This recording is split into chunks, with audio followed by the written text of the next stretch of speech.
Welcome back to Class and Grass Podcast, Season 2, Episode 17. If you're watching on Patreon right now, we've got a beautiful new background. Honestly, Indeed. We have to attribute it to two of our patrons who have donated some of this stuff that we are now sitting on using. One patron is Andrea Pirlo, the other is Lionel Messi. Yeah, we've got both of them, which is actually huge insane. fans. Yeah, huge fans. It's craziness. Yeah. Mm-hmm. But yeah, I mean, if you're listening on Apple Podcasts, you're not going to see it, which is why you should go to Patreon. Like, you are missing out big time. Like, honestly, we have, I mean, I don't want to say we have two cameras because the other one's just a backup. We're not going to actually switch between them. No. But we have two cameras. But you should really see the beauty of I mean, realistically speaking, they're going to see it on YouTube. But to get the full... Yeah, you want to watch it for 40 minutes.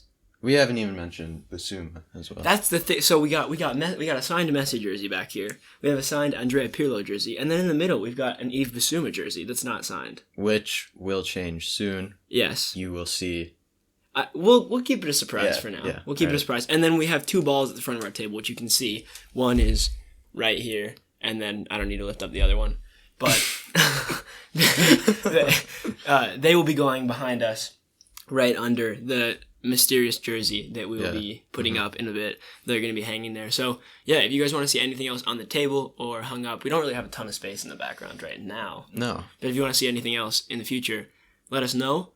Also, when you're listening to this, we will have live streamed yesterday or whenever, like however many days in the past. Whenever the clips go up, or if you're, Yeah, if you're listening like a week from now, it'll be a week ago. Like we're live streaming later today after streaming. Or after recording, and that should be really fun. So next week we will not be doing that, but every time we're in the studio and we have time, we're going to try to stream. We're just going to watch some games. Today's game will be the Liverpool-Man United game. We'll be streaming that, talking to you guys. We can have some call-ins, whatever. Huge game. Incredible. Number 1, number 2. But getting into it, I think the biggest news would be Wayne Rooney officially retiring. He was a player-coach. Yeah. Player manager. Which kind of means he's retired.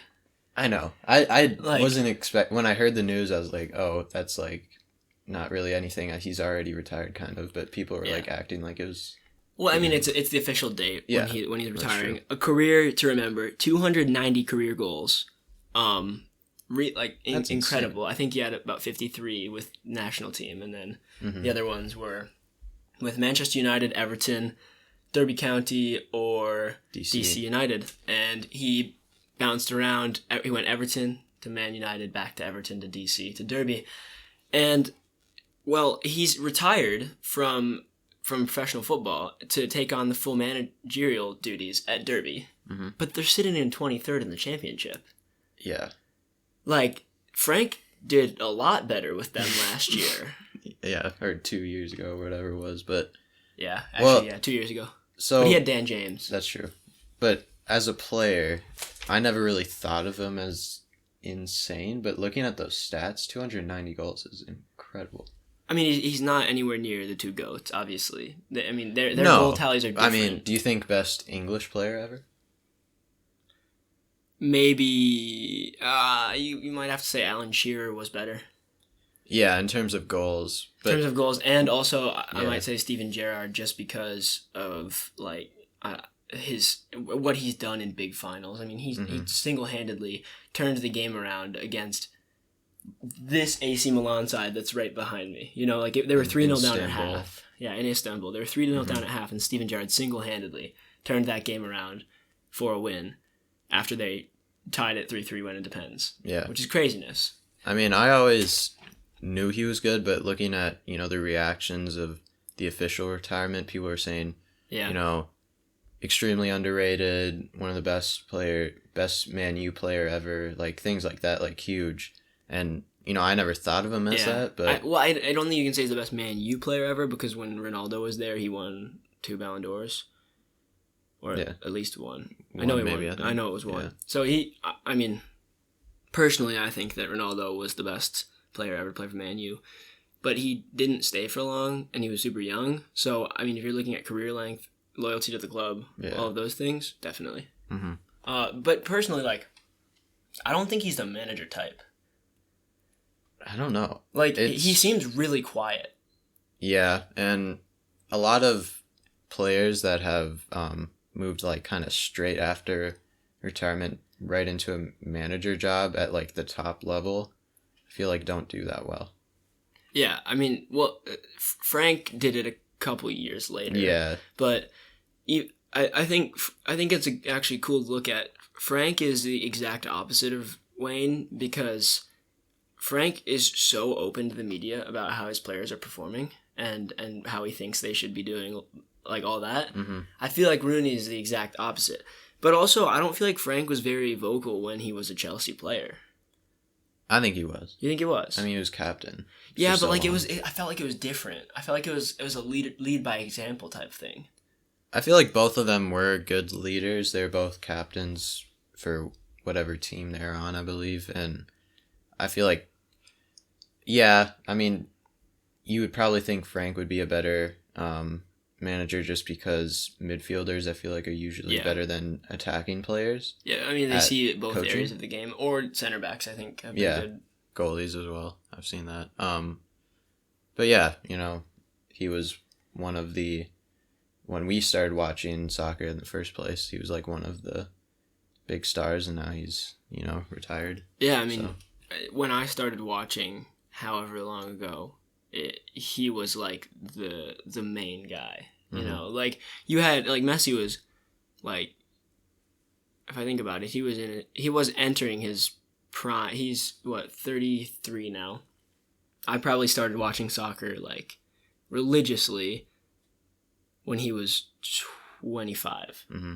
So Messi was still like the best player in the world, but when you watch Premier League, it was Wayne Rooney. Yeah. You know what I mean? Definitely. So big stuff there, and I hope the best for that Derby side. Hopefully they don't get relegated because Derby in League One doesn't sound right necessarily. No, and I mean they've been on the brink of promotion for the last 2 years. Yeah, so which I mean, hopefully they can do well. Moving up one league, and it's for my boys. It's for Basuma in the background. We didn't play well, but we still got 3 points. I think you did play well. Well, the goal was good. The goal was incredible. The goal was really good. But I felt like for 60% of the game, we played like old Chris Hughton days. Well, but when you're playing against a team like Leeds who are all attack, I feel like they didn't really have well, did you see the pitch? Oh my god, it was terrible. So poor. Yeah, it was terrible. I haven't seen a worse one this year in the last couple of years. But the announcers said before the game, or like during the game when I was watching, they were like, Leeds have rested the pitch for 3 weeks, and the grounds team has it like this. They were away in the FA Cup. League Two sides have better pitches than that. Yeah. Crawley Town had a better pitch than that. It wasn't even like dirt or beat up. It was like long. Like it didn't look like it was long. Well, did you also see all the divots and everything? Yeah. Really bad, and it looked really wet. Mm-hmm. Looked like completely waterlogged. But I mean, good for us to get points. Mape scoring, which is really good to see. I feel like he hasn't scored in a bit, so glad to see him get on the score sheet. And our play overall, like although there was points where it was bad, like you said, it was good, and it's really good that we got the points. I think bumping us up to 16th place is super important in our fight. Like 3 points for a relegation battle team like us is huge. Huge. You know, especially when we're playing Leeds, who this year are super off and on. They could totally beat you. Yeah, and they're so attacking. I was surprised that they really didn't have much. But I was wondering, do you think they're kind of beat up about losing to a League Two side 3-0? Well, I probably would have thought they would have come out wanting to win more. Yeah. After that, but I mean, obviously not. We also have on the other side of from this table to this table, where or this side of the table to the other side of the table, where the Manolo Gabbiadini picture sits. Yes. Where it lies. On Patreon, you can see it. But the Saints did lose 2-0 to Leicester. I didn't catch all of the game. I actually caught the first 70 minutes, and then neither of the goals did I watch. I was like, this is a decent game. Yeah, pull off at least a draw here. I couldn't watch either. I was busy, but obviously we have a couple of COVID out. We have, I think, a couple injuries as well. So that was definitely not our strongest attack. Jack Stevens is back to his old self, even though he has kept a couple of clean sheets since coming in for Vestergaard. I think we just take that on the chin, or however the saying goes, and just move on. Yeah, take that on the chin, move on. Yeah, because keep your head up. Yeah, I mean, Leicester's one of those teams where they can hit you pretty hard if you're not ready. And it's so hard because you see them drop points at home this season, like with Fulham. Yeah. And then they go and beat Man City away like 4-1 or whatever they did. So, I just kind of move on from that. We wasn't our strongest team. We got a busy schedule coming up this week as well with Shrewsbury in the FA Cup. So, big game. Like, when you play Shrewsbury, would you be okay playing your reserves? Oh, yeah. I'd want to have them play. Yeah, but then what if they upset you? That doesn't really matter. I mean, I feel like our road to the final is very hard. I think after this, we play Arsenal or Leeds or something. Like, we play all Premier League teams if we get through to the next round. Well, obviously not Leeds. Or, yeah. I don't know. It's some other Premier League team. But... Yeah. But I feel like for the FA Cup, generally speaking, Premier League teams need to go way farther because, like, if you're, like the upsets aren't fun to see, but I feel like a manager is extremely criticized if he can't get very far in the FA Cup and he's a Premier League manager. I don't know. That's just me. I think it's only if they field their best team. Yeah, true. Because if it's all academy players and they lose, then it's like, all right, they just didn't really care. Can we go back to the year that Brighton got to the semifinal? That was 2 years ago. We played Man City at the Etihad in a semifinal. I remember I was sitting in my dad's office watching with him. Great day for football. We lost 1-0. but it was a great day for football. I remember it was cool because I was thinking, at the time, we had Chrissy Hughton, and it was like the Anthony Knockout, Glenn Murray days, Prime Brighton. Dude, I want that team back bad. I want that team back so bad. But it was like those days, and if we won against City, we would have played Wolves in the final. Doable. Wolves were in the championship then? No, it was their first year in the Prem, so they were quite good that year, but... I don't remember you making the semifinal. No, but what was astonishing to me, I was like, yo, if we beat Man City, it's a doable Europa League. I was like, we could be in the Europa League next year. Yeah. Imagine last year, first year with GP, we're in the Europa League. Meanwhile, we're fighting against relegation. Well, you were mid-table last season. We were close to the bottom. But not as close this year. You know what's an astonishing stat? 3 games won in the last calendar year. Really? Yeah. How does that work? But I don't understand. How are we not relegated? Well, I saw a stat. You haven't won a home game this year, but you have more away wins than Liverpool. I think you have 2 or 3 away wins. Yeah, we have 3 away wins. And Liverpool have 2, but you have 0 home wins. Yeah, we don't win at home. Okay, that was us, like, the past 5 years. We just can't win at home. It's really weird because the MX is a fortress. It's an absolute fortress. The MX Stadium. I mean, I just don't get, like, how is it mathematically possible to not win in a calendar year and still not be relegated? Many draws.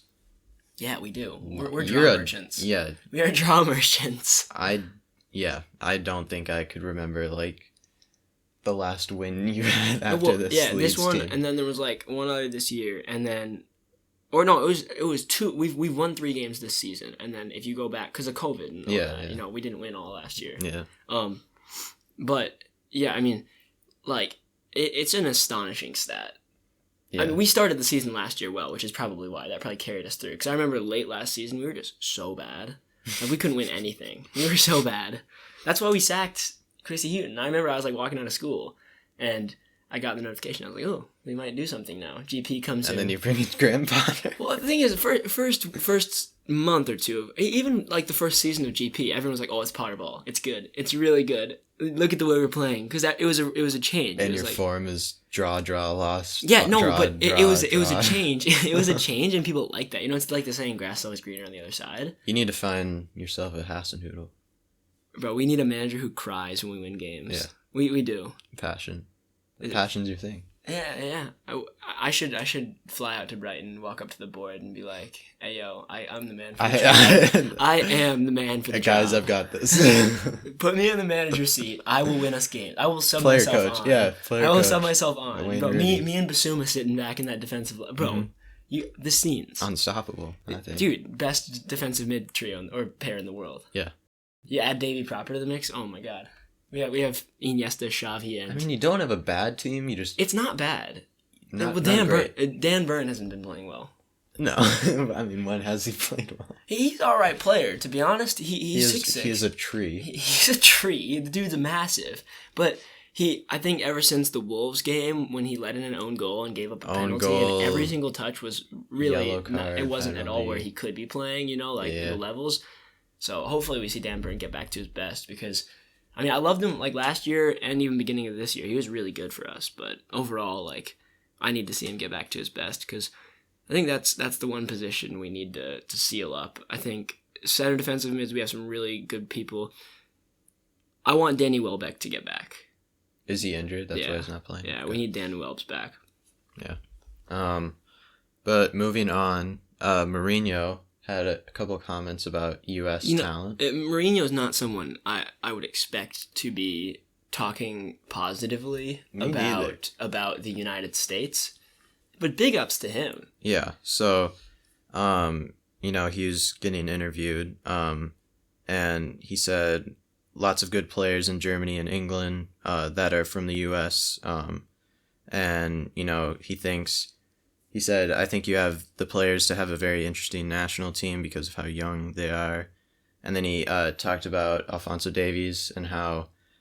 he's a product of the American system. He said the Canadian boy at Bayern is the kind of situation that opens the eyes to European scouts. So he's kind of opened the way, he said. Yeah, I think that one thing that's important to note is, although we don't have Alphonso Davies, which is unfortunate, he'd be great for our national team. Although we still have Anthony Robinson. I don't remember why I was... Robertson. We still have Andy Robertson. Andy Robertson. No, we still have Anthony Robinson, who got a red card yesterday, which wasn't ideal for the United States situation. Not because he couldn't play in any games, but just because it doesn't look good. But we still have him at left back. But people have to remember, it's bad that we don't have Alphonso Davies and that he's Canadian, but him and Miguel Almiron still have opened the eyes to a lot of people about the talent that can come from the MLS. Oh, yeah. It's more MLS than let's go to Paraguay or Canada to find talent. It's those guys come to the U.S. Exactly. And it's not that we have one of the best leagues in the world, but I think, one, we've been improving a little bit recently with the level in the MLS. I think salaries have gone up exponentially in the last few years, average salaries of teams. I think it's at $350 a year right now, which is extremely good. I think that's for the starters, not the salaries. Yeah. But if you're a starter, your average is $350 a year, which is really good compared to what it was 2 years ago even. So bringing in more money, bringing in more players, and developing more players. We have a lot of guys that are coming out of academies right now that could be playing in Europe. Oh, yeah. The amount of rumors about Brian Reynolds is almost officially to Juventus. So many other ones that we'll talk about later, actually, with Jordan Morris. Yeah, it's true.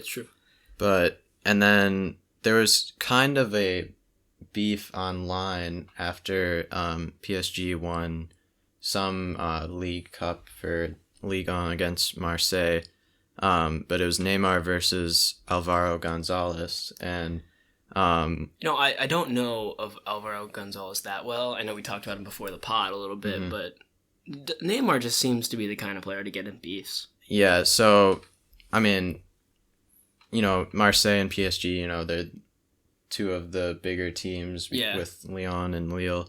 And, they kind of had a coming together last year, I believe, or last time they played. And they kind of fought, and then they rematched for this final. And PSG won, and then Neymar said on Twitter, King Alvaro, right? And then he went back with, my parents always told me to take the trash out. That's such a bad diss. That's actually such a bad diss. And then Neymar says, and he forgot how to win titles. Well, I mean, it's not that he forgot. No one beats PSG to the title. I don't think Marseille have won a title very recently. Greg, what was the last time Marseille won a Ligue 1 title? Like, I mean, I doubt that they had to have won one in the past. I'm doubting this Gonzalez guy could be part of that. They did get to the Europa League final when Atletico Madrid won it. Remember that a couple of years ago with Griezmann. Yeah. But I mean, I believe that was against. I mean, he's saying titles, not finals, or not championships. You know what I mean? I don't. Does a title include the what's the FA Cup for Liga? What's it called? I don't know. That's what they won, I believe. That's what they're. But that's not a title. It's a cup. Same with Champions League. Same with Europa League. Then PSG haven't won anything recently. No. But the title is the Ligue 1. That's true. In my opinion, if you're counting that. In my opinion, when he's saying title, he means just Ligue 1. Yeah. Like, it.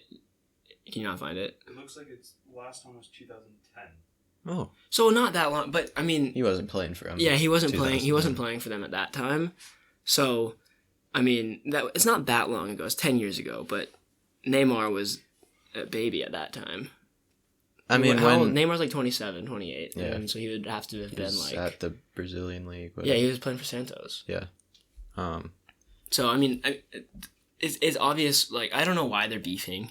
Neymar just likes to beef with people.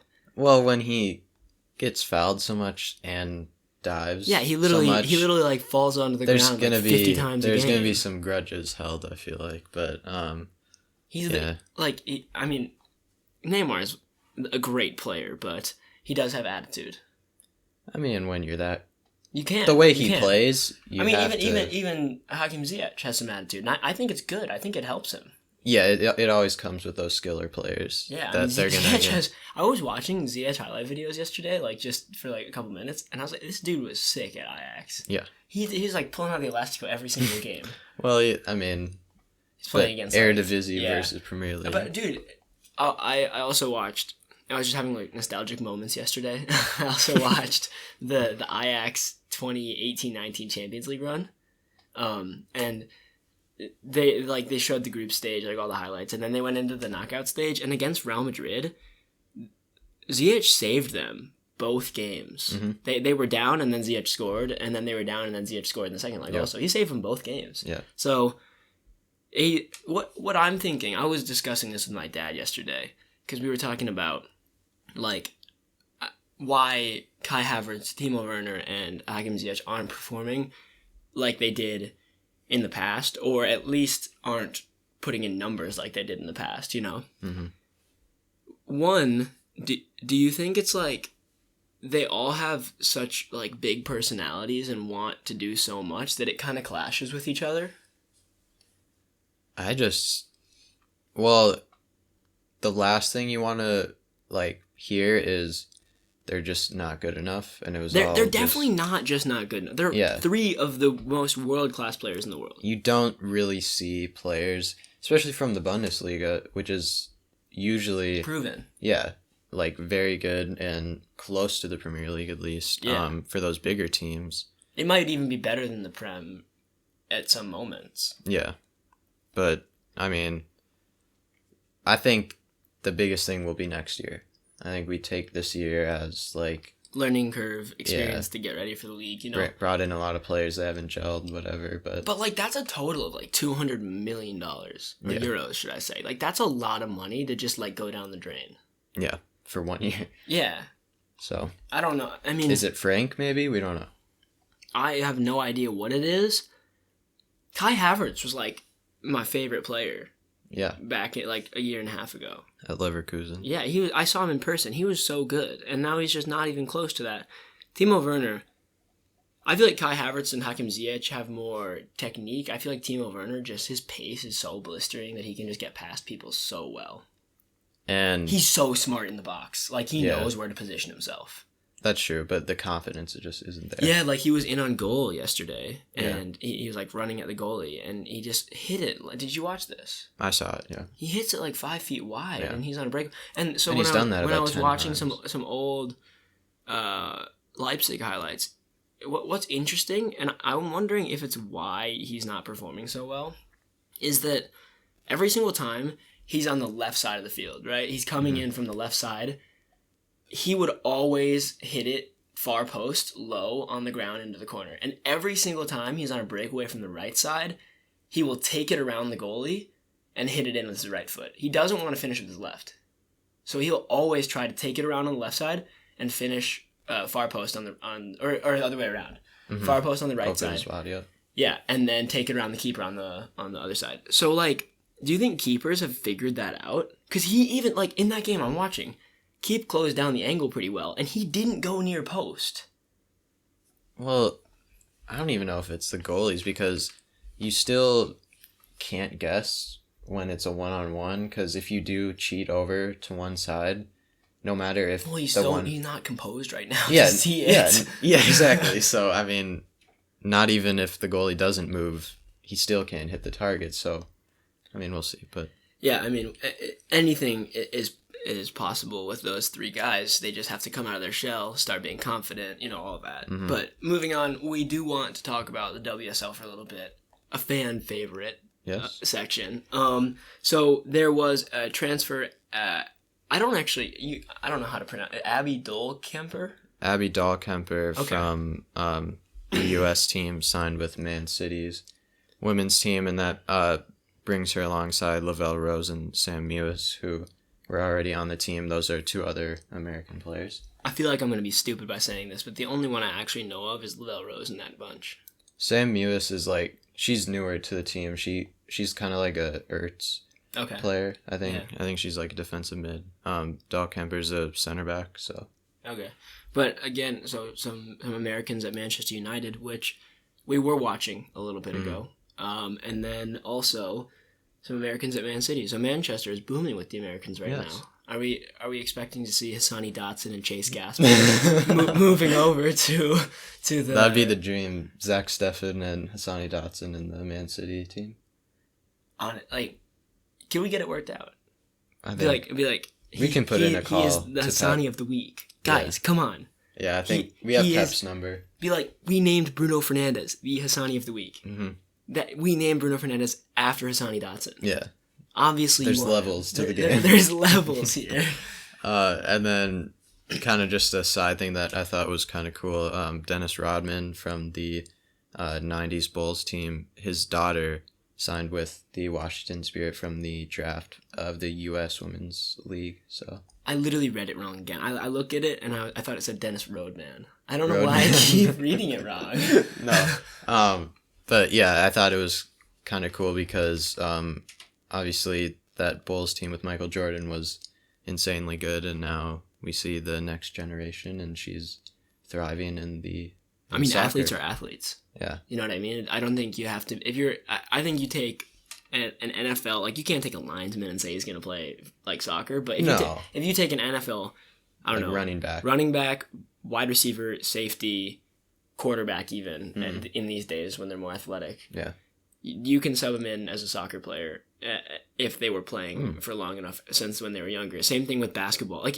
I think athletes have a certain aspect to them where they have drive, they have genetics to help them get there. All of these things that come together to make them a professional athlete. And then I think it's tailored to their sport a little bit. Like basketball, you have to be tall and stuff like that. Mm-hmm. But overall, if it's what you train since you were young, you know? Yeah. I'm fairly certain you take people's I can't really think of another, and now I don't know, Tim Weah. If he's been playing football since he was super young, he's quite skinny right now. But I think if he lifted more, he played football. A lot of wide receivers are skinny. Yeah, I mean even that. Yeah, Tim Weah's fast. Yeah, I bet you. You know what I mean? Yeah. I bet he has the genetics to play high level football. Mm-hmm. I don't know if that's the NFL, but college football maybe. Yeah. I mean, I kind of got off topic there, but don't necessarily want to talk about football. But I think it's an interesting thing to discuss. Another super interesting thing right now is, the other day I was looking at tweets, and this person said Hudson Odoi is as good as Neymar, if not better, and I was like, hold on, this isn't even close to being true. That's a stretch, I'd say. But he has been the best player at Chelsea. Best attacking player, yes. Best attacking in the past few games. Mm-hmm. Kid's not played 50 games in his life yet, so you can't say he's that. He's not proven. Yeah. But he has been the best attacking player at Chelsea when he subs on or when he plays. He's been really lively, using his pace well, making good decisions, and he could prove himself to be a really good England player eventually. I could see him like a Bukayo Saka. I mean, Frank just has to play him at this point. Like, Well, I mean, Christian Pulisic is better than that entire Chelsea side, according to Alexi Lalas. Yes, as we've seen last episode. Yeah, I think he just needs to play Hudson-Odoi and start him, because coming on as a sub isn't going to help him. He was rumored to Bayern over the offseason, or last year too, I remember. And he almost went, but stayed because of an injury, I think. And yeah. What was it, an ACL? Yeah. Yeah, he was had like a long recovery. A year or two ago. Yeah. So long recovery from that. So yeah, that's pretty much our entire, what happened this week, except for transfers. So yeah, we'll finish it up with transfers. We're gonna dive into some transfers right now, and the first one for all the United States soccer fans. Do you think he's on the ball? We have a ball right here. So this is signed. This ball that we have right here is like 15. He's probably not on the ball, but I wonder who is. It's like 15 years old, and it was signed by the entire U.S. U23 national team when they were at the World Cup or something. That's like that. Random. I know, it's so random, but I don't even know how I have it. My dad gave it to me at some point, but I wonder who's on here. It would be interesting. I think Freddie Adu's on here. They have the numbers on it, so you could probably look it up. But... That is crazy. But yeah, actually going into who it is, Jordan Morris has transferred to Swansea, which is good for the MLS. If he does well, that shows that the MLS could be similar to the level in the Championship. If he doesn't do well, then I think the MLS is similar to League One. I think the MLS is in between. Yeah, I don't think they're Championship level. I think that they're in between. I think top level League One and lower level Championship is like what makes up the MLS. Mm-hmm. Well, it's not bad, but I'm gonna be really interested to see how he does, because Swansea's your second right now. Yeah, he's huge he usually massive. He usually doesn't have the touch, I feel like. Yeah. But he's mad. Have you seen the guy? Yeah. I feel like if fast. I stood next to him, he was like, he's like Wayne Rooney, but he's like bigger. Oh, way bigger than Wayne. Like Rooney. No, but like not like bigger, like stockier. Rooney's stocky. Yeah. But he's like Rooney if you made Rooney grow 5 inches. Mm-hmm. Yeah. Which is crazy. He's got a strike on him. He does. He's improving. I don't think he's still that like lethal striker that everyone's like with the national team. He's our striker. I don't think. Well, yeah. I mean, who beats Gyasi Zardes? Like, I'm not even kidding. Right now, no. We need to move on from those players. We do. I like Gyasi Zardes, but I think we need to move on. I think Conrad is a very good option in the future. Is he a striker? He's like a winger, though. I feel like. I think he can play anywhere.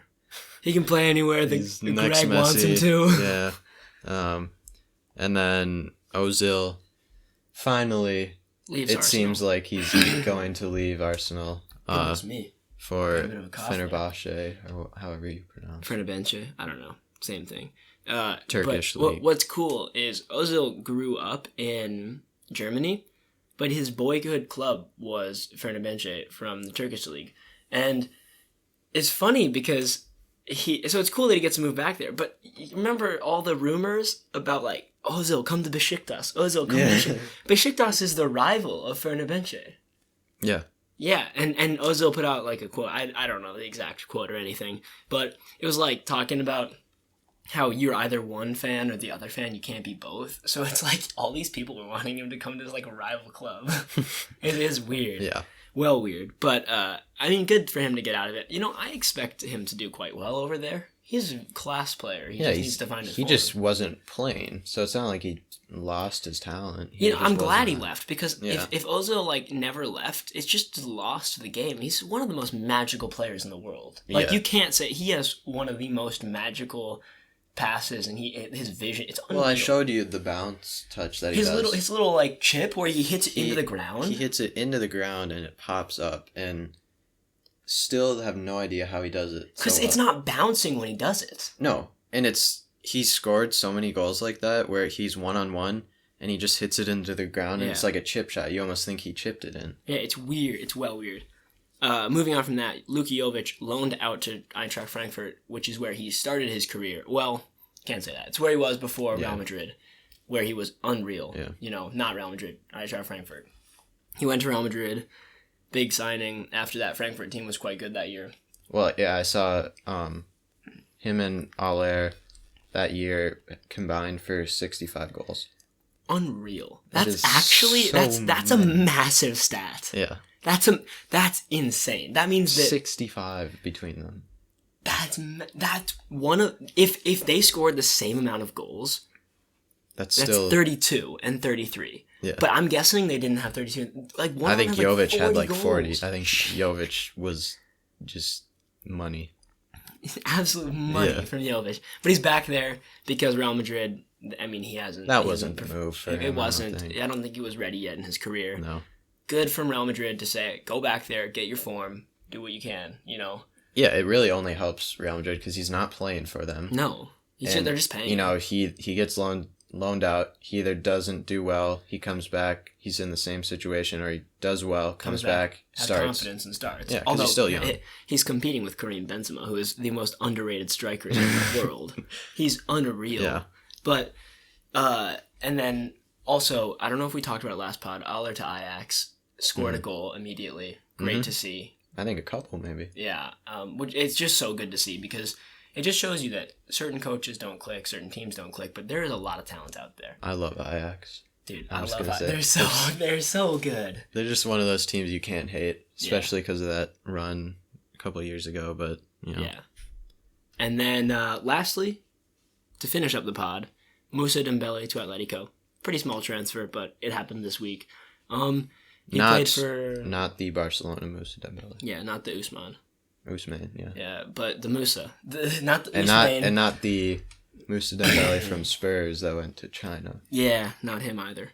But there's many Dembeles. There's so many Dembeles. It's crazy. But the Moussa Dembele from Lyon last year, he did quite well in the Champions League. Yeah, Lyon were good. Yeah, him and Memphis Depay. But yeah, he went to Atletico. Maybe we can see a little bit out of him. Mm-hmm. Diego Costa obviously got let go. Yeah. So probably filling his shoes. But yeah, that wraps up this week's podcast. Hopefully next week we will be on the Zoom next week. So yes. Look out for that. And then the week after we'll be back in the studio.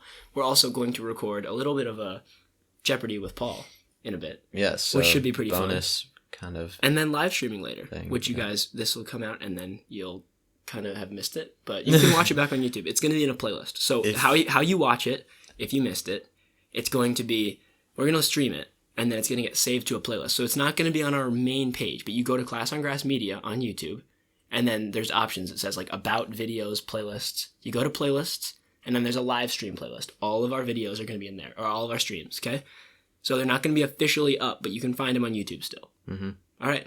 That wraps up this week's pod, and hopefully you guys do well this week and you stay healthy, and we will see you back next week on Zoom. See ya. See ya.